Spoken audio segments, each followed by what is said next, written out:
October.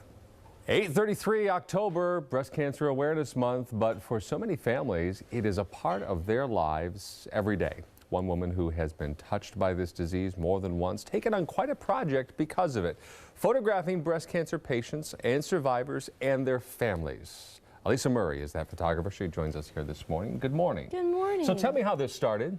Well, back in 2001, a friend of mine was diagnosed with breast cancer, and it was important to me as a photographer for her family to give pictures to her daughter in case she didn't survive. So I asked them to come in, photograph them.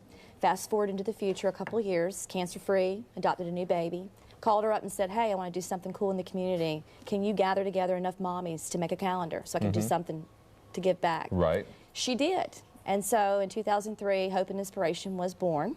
And it's been a God thing. It's been grassroots. Mama's called and asked to be in the calendar, and we're in our 7th annual calendar this year with 2010. So it is a calendar of moms and their families, and ideally and originally inspired just so that there would be a keepsake, but there is so much power in a photograph, isn't there? Tell me about that. Well, it's so important to them to have that. You know, you never know when people are going to be gone, and for me to be able to give that as a gift is just a really important project for me as an artist.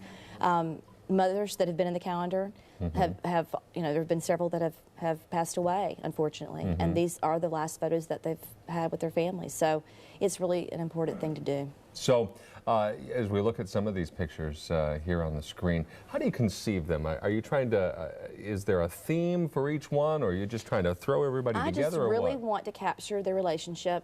You know, I've always kept it very clean. It's black shirts, black background. I want to capture who they are and who their family is. And, you know, if they're giggling, if they're more solemn, you know, whether they're a grandmother or a new mommy or have been newly diagnosed and have had a new recent diagnosis. A lot of these families have multiple diagnoses in their family. You know, they've got the gene.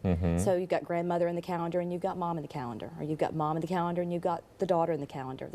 It's a very important project for them to be able to be in the calendar, because when they're in the calendar, they have survived. Yeah. And so it's this milestone of this journey of having gone through that breast cancer and come out on the other end, and being able to inspire other women now that are absolutely who are going through the fight. Yeah. And real quickly, for people who have these mementos, they tell you what about having them? Oh, well, that they'll treasure them for the rest of their lives, that it'll be something they'll pass down in their families after they're gone. It's just a very important thing to be able to do as an artist. Well, it is a great thing to be able to see and experience as well. Alisamurray, thank you so very much. You're so welcome. Do appreciate it. Thank you. Sabila?